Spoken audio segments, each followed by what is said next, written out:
Are you ready to navigate the new way to work? Forbes Books presents Dare to Care in the Workplace with Kathleen Quinn Botaw. Here's Kathleen.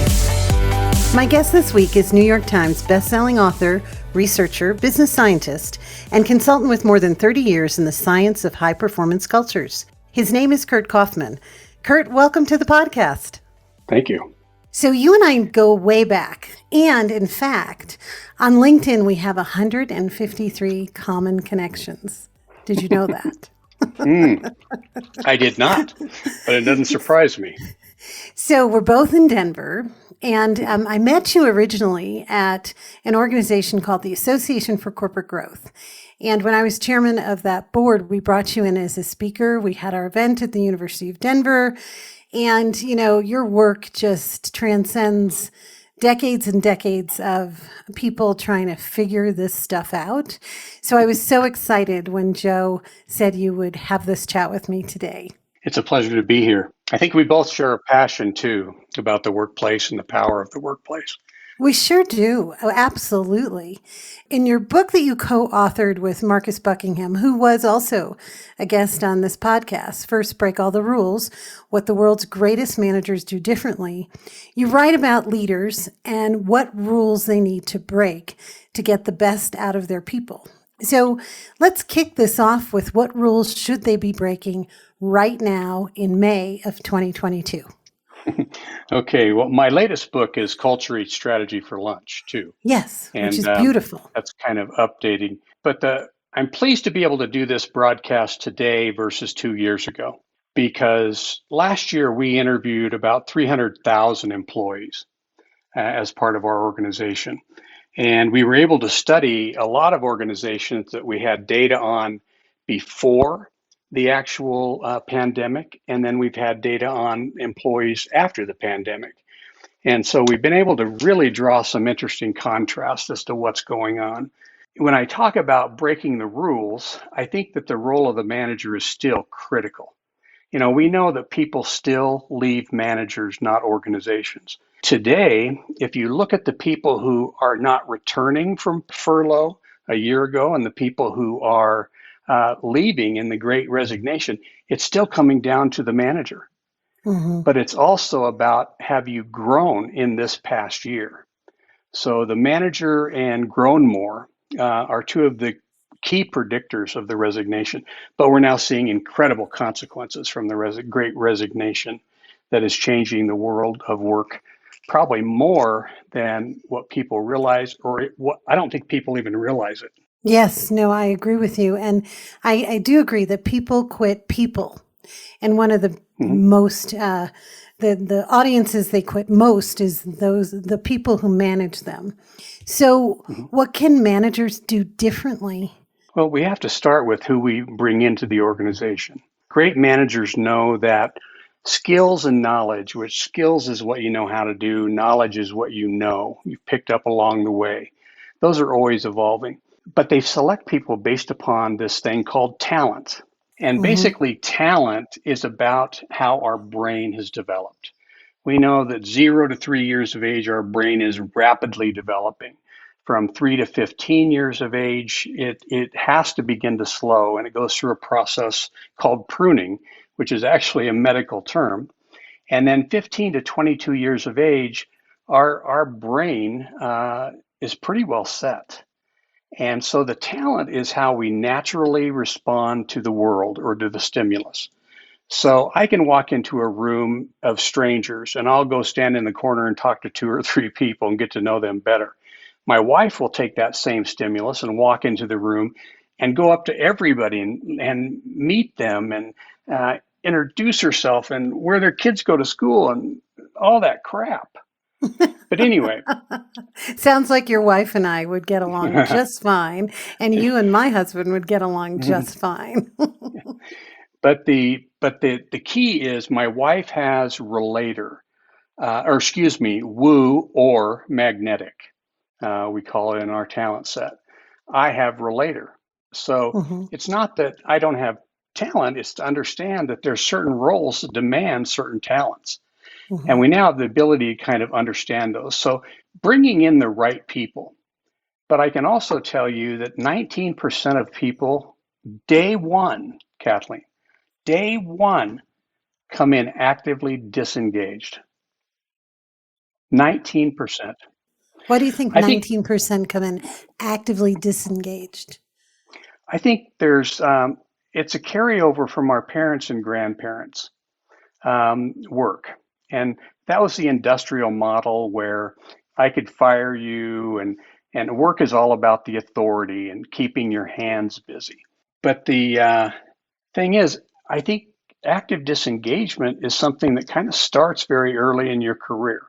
Did you have a great place to work? Did you have a great manager? Were you set up for success?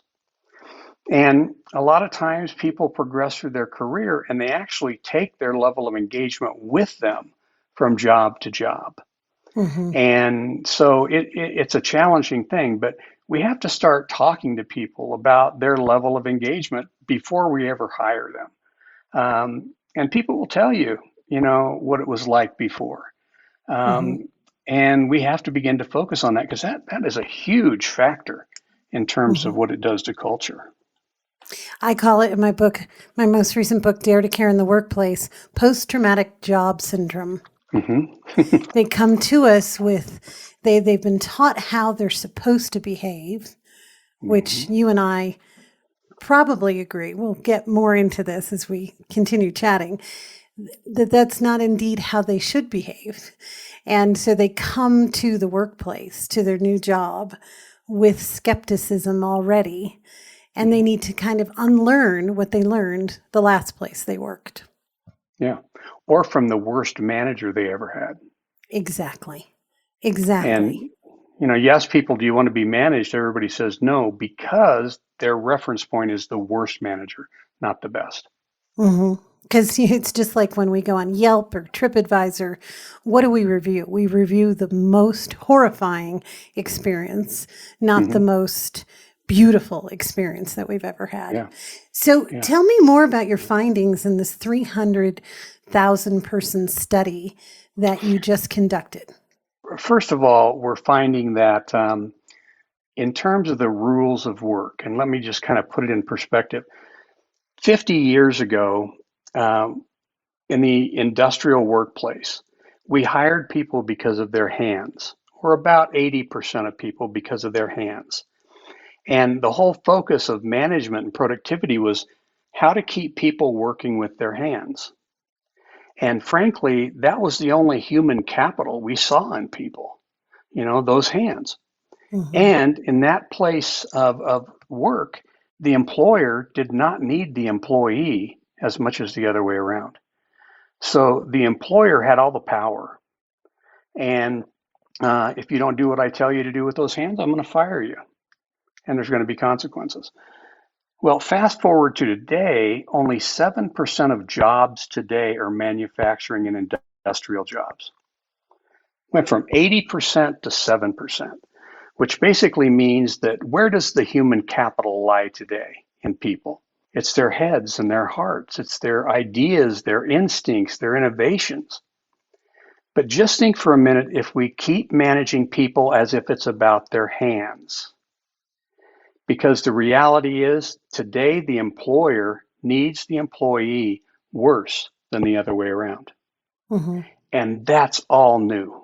If we don't make that move, and right now we're seeing it with the remote workplace, I can force people back to work. Well, you're going to have the consequences for that. And frankly, it's going to be your best people that leave. Hmm. The Great Resignation, right? So, Mhm. people have choice now. There's 11 million or so jobs. 7.5 million people actually want to be applicants and considered for those jobs. So, what would you advise people to do? Well, first of all, the ownership of productivity is changing. And that's where the employee has to begin to step up. And I hear this a lot, so do you. Somebody offered me 35 to 60,000 more a year. Okay. So I take that. Well, what they're not realizing at the time is that $60,000 more a year comes with $60,000 more of expectations Hmm. of their performance. And all of a sudden now we're entering into an environment where, oh, you want me to do more. I didn't think about that. So we're faced with one of the most significant crises right now, which is going to be people who are out of jobs because they took on the benefits but did not accept the responsibility for what goes with those increased benefits. And you're going to read a lot about this. Very interesting. I call it the grass is not greener. Mm-hmm. Mm-hmm. And Yeah. I just actually interviewed a young woman yesterday who's leaving a very large household name company. She's already resigned and she doesn't have a job. Mm-hmm. Yeah. It's not about the money. What is it about if it's not about the money? Most business owners want to know. Well, it's about the purpose of one's job. Mm-hmm. That's grown to one of the top selectors. You know, it used to, first of all, money has never been higher than sixth on the list of why people choose a new job. And it's always been about the mission and the purpose of the job. Mm-hmm. And today, people are coming in and they're faced with, you talk about the second rule of how managers break the rules. They come in and we hire them, and then we immediately tell them the steps they need to follow and how to do things. And all of a sudden now, people are having discussions with their manager and they know the steps, but they don't know the desired outcomes. Mm-hmm. What did you actually hire me to do? You know, what does an A plus performance look like? Mm-hmm. It's about the outcome. Mm-hmm. And, you know, the challenge is we truly believe we can rewire people and that our people don't have enough sense to actually get to the outcome. And I believe you have to legislate the outcome, not the steps. Mm-hmm. Because I think anybody that's a manager has had somebody come in and the person was doing the steps, but they weren't meeting the outcomes of why we hired the person in the first place. Mm-hmm. So you kind of, what you're saying is these managers who are hiring people who give them kind of the blueprint. You follow this and you will not fail. They're killing the innovation in the people who they bring into their organization. Yeah, exactly. And they're basically going back to the old industrial model of it's about your hands, Mm-hmm. you know, how to do it. And then we had this crap of best practices come Yeah. on the scenes about 20 years ago, which frankly, best practices just reinforced that there's one way to do it and everybody has to do it that way. And Mm-hmm. now we wonder why people feel they have no value. Right. And the thing people are craving, and I'm seeing this written everywhere, people who want to work for companies, affectionately known as employees, right? They want flexibility more than anything. So what can a manager, a leader do to meet the employees they want to hire on flexibility? Because that is hot discussion right now. Well, let's just say my outcome is to provide reports to the board of directors or to drive sales. Mm-hmm. Do we really care where they're at if they do that? Mm-hmm. If they're really meeting the outcome, do we care where they're at? Do we care what they wear? We shouldn't, because flexibility is around my ability to help you know the outcome clearly so you can find your path of least resistance to get to that outcome. Mm-hmm. That's how you use people's talents. Excellent. Excellent. And what do you say about, I work with many companies who are kind of business to consumer companies and manufacturing, construction, where they have to show up. How did those companies compete on the flexibility piece? How did they compete when you have to show up to build a building? We're seeing that in healthcare and we're seeing that in manufacturing. The thing that I'm seeing in terms of what great organizations are doing right now is that they're now creating a social system within the workplace. So what I mean by that is work isn't work anymore. Work has to be a place where I can't wait to go to every day.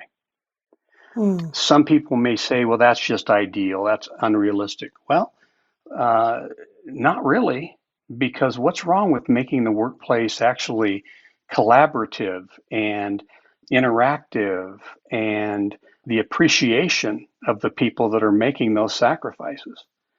Mm-hmm. I was talking with one manufacturing organization last week, and they're losing $70 million Mm-hmm. on turnover right now.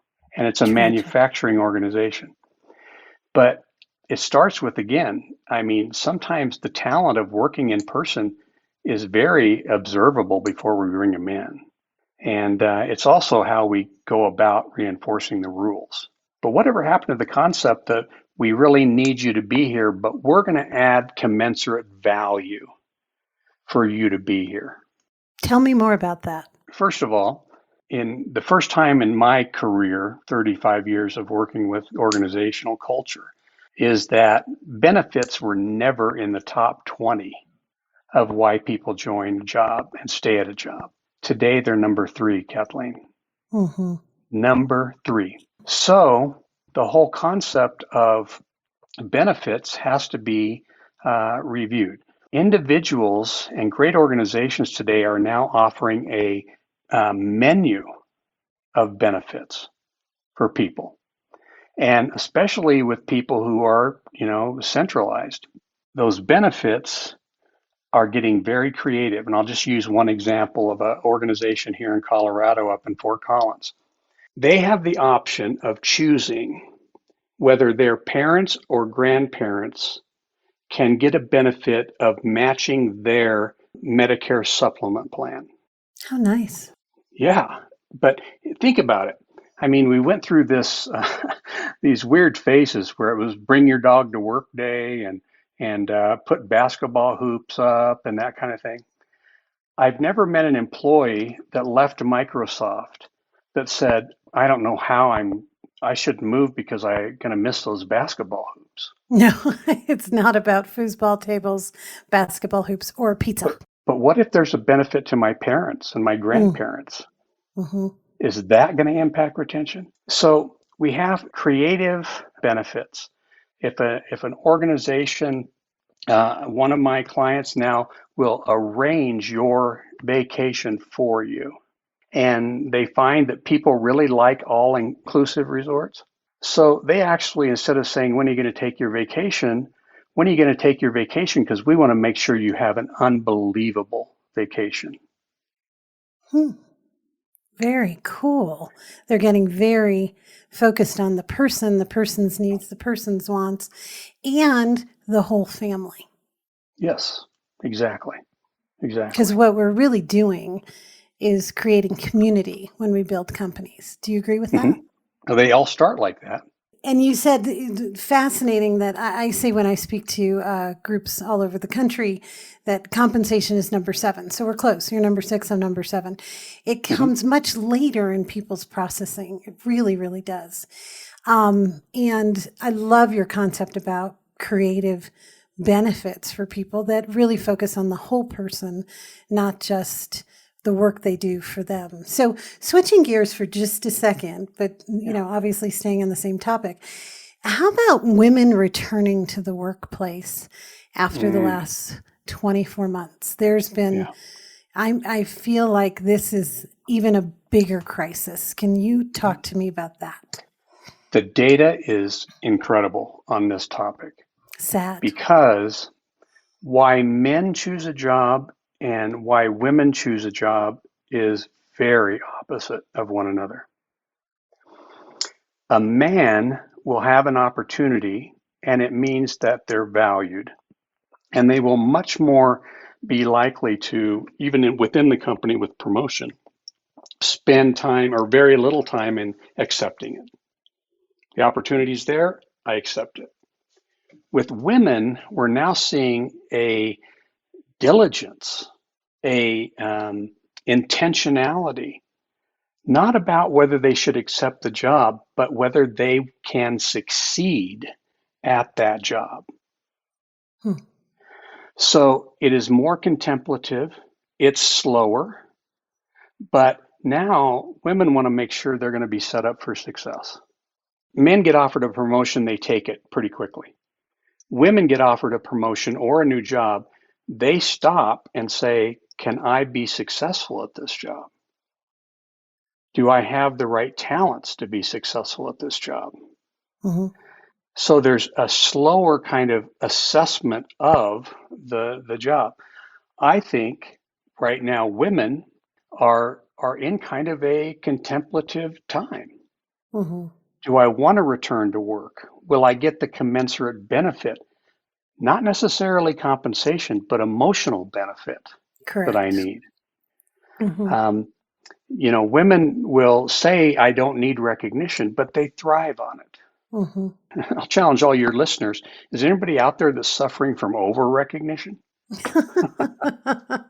I love that. We'll get to recognition in a minute. It's one of my favorite topics. But women in particular, I agree with what you say. Women look at a job description and they say three things they can't do. Men look at a job description and say, "Oh, I'll learn that. Giddy up, let's go." Yes. Yes. So, so I completely agree with you. But also, the women have been a ping pong ball in the last 24 to 26 months. Hmm. My child's sick. My elder parent is sick. We can't go back to school. We can't go into the daycare. So I have found 3 million women out there, and they just don't want to be the ping pong ball anymore. So Yep. it's more about, I'm a whole person. I must take care of my family, and I want to add value and have purpose where I work. I'm just pulled in too many different directions. What can companies do, back to that flexibility piece, specifically for women, to help them live their whole life, not just work for that company? First of all, let's stop using the term work-life balance. Yes, I agree.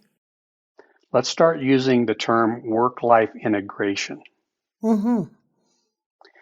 And because it's impossible to pull the gears apart on what drives what.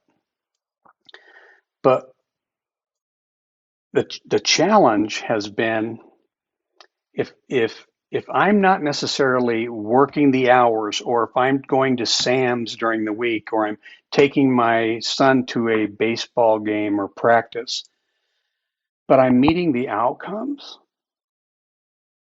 it really doesn't matter. And how do we get And leaders and managers there? um, well, it's interesting because I actually work with a lot of execs. I do a lot of coaching with CEOs and senior execs. And they were most against people going um, home. They didn't want that. Well, after 16 months, 18 months of it, now they like it. Mm-hmm.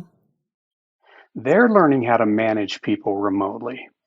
Mm-hmm. They're learning how to have influence without offices next to each other. They're having to learn a new way. And so I'm seeing kind of a shift in terms of senior leadership actually also going. But what it comes down to is really they've become used to giving up control. And control is an illusion for a manager and a leader. There used to be, you've heard the flight or fight response. Absolutely. Well, in the workplace, there's been a third one, and that is right, RIGHT. Mm-hmm. And that is, you have to do what I tell you because I have the right to tell you what to do. Hmm. And the whole concept of entitlement, of being able to treat people, is a thing of the past. Mm-hmm. And, Agreed. we would have not had, great things come out of crisis. And just think how more productive people are in working at home and remotely. Mm-hmm. And like you said earlier, there's jobs that just don't allow that. The whole issue of control is being challenged. I still see some business owners and leaders kicking and screaming. Hmm. They're not quite willing to give up their perceived control. Yep. Then look at the data, people, because you can look at a brokerage firm and this has actually happened not here, but in Houston, to where they actually looked at everybody showing up to their branch every day. And then they looked at the data and found out only 16 people a month are actually visiting the branch, customers. But look at the money we're spending and look at why we have to have these 10 people there for 16 customers a month. Right. Look at the data. Mm-hmm. Yes, look at the data. Data informs good business decisions 100% of the time. One of the things I say when I speak to business leaders is, here's the great myth. People don't work for you. They work for their families and for a better life. And the sooner we can really understand that, the more we'll adopt, what's in it for the employee, what's the employee experience, how are the employee engaged, and we relinquish some of that control, the better it's going to be. Yeah. Okay, Curt, on that note, let's take a break. But coming up in the second part of my discussion with Curt Coffman, he shares some tips on how organizations can better handle performance issues. Let's find the role where you can fully use that talent, either internally, externally, because I always say there's only three ways to deal with performance issue, and that is fire, rehire, or rewire. This has been Dare to Care in the Workplace. To connect with Kathleen, go to KathleenQuinnBotaw.com. Kathleen's book, Dare to Care, is available wherever books are sold. Dare to Care in the Workplace is a production of Forbes Books.